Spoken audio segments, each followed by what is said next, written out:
Okay, so you want to make cinematic vlogs. What you probably mean by that is you want your videos to have that nostalgic early 2000s coming of age movie feel, where the main character feels like a main character. They wake up, shower, get dressed, just normal everyday things, but they make it look like it's worth doing. So how do we do that?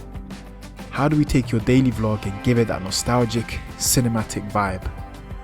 How do we turn your life into the main character's journey?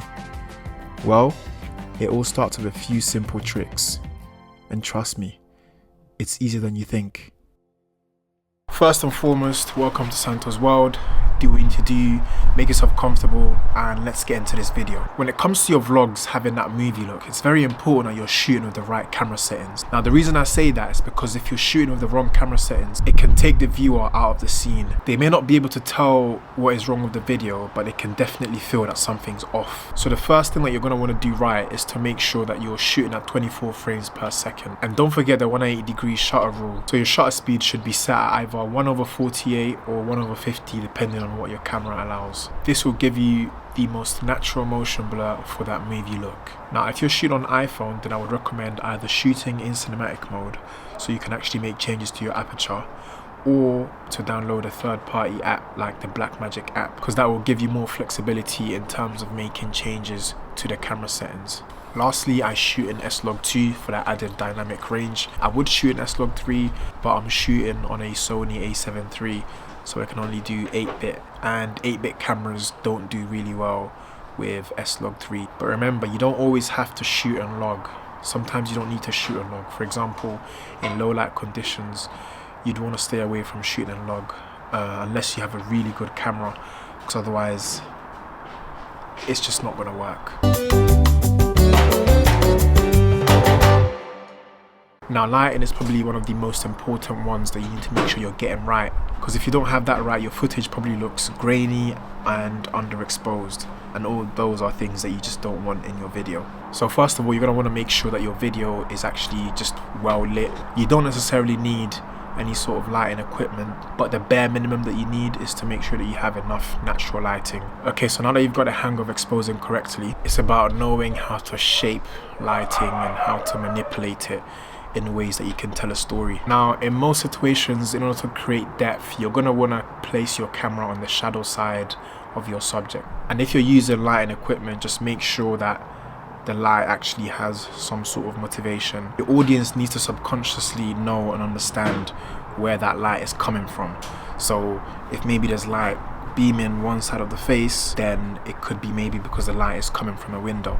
But yeah, just make sure you're not just lighting your subject for the sake of doing it. It's not just about making things brighter. Play with the shadows and the light areas. Try and make your scene more interesting. And yeah, if you can do that, trust me, your videos are definitely looking 10 times better. Next on the list is J cuts, L cuts, whatever cuts.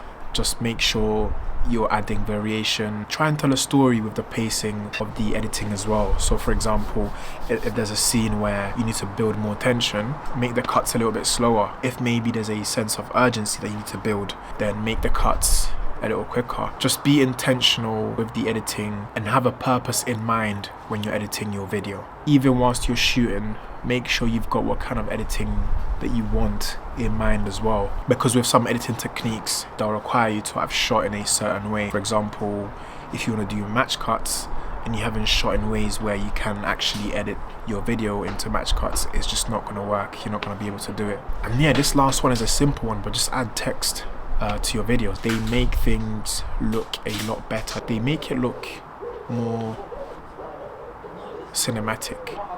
Yeah.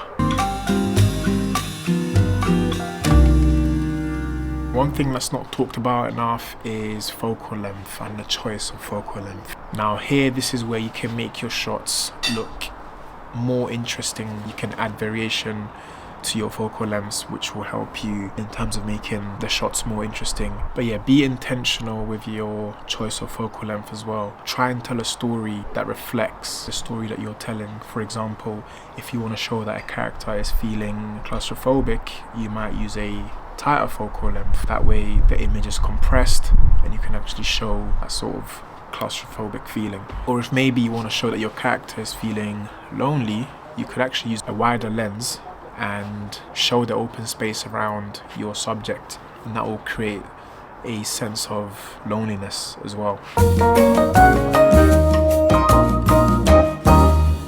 Now, last but not least, this is the cherry on top of the cake. If you haven't done the previous steps correctly, chances are this is not going to look right either. Yes, color grading can only be done nicely if you made sure that you actually shot and exposed the image correctly. Don't make the mistake of thinking that you can afford to shoot poorly and then just fix it whilst you're color grading, or make it look nice when you're color grading.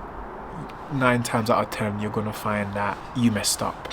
And yeah, no one wants to go back and reshoot things that they've already shot, so it's best to just make sure you're doing it correctly in the moment so you don't have to go back. And yeah, use color to carry the story forwards as well. So for example, if you want to tell a story where the character is feeling nostalgic or happy or summer vibes, maybe you might use warmer tones in your color grade. And if you want to maybe express sadness, you might use bluer tones in your color grade. And the last thing I will say is just give yourself time. You've probably watched other creators' videos and compared them to yours and wondered why theirs look a certain way and yours doesn't. The only reason for that is because they've probably been doing it for longer than you have, and that's what it's all about, time. So just give yourself time, keep practicing, and trust me, you will see the difference. But yeah, if you've watched the video up until this point, thank you very much for watching, and I hope you enjoyed yourself. If you found this video helpful, then please subscribe, like, and I will catch you on the next one.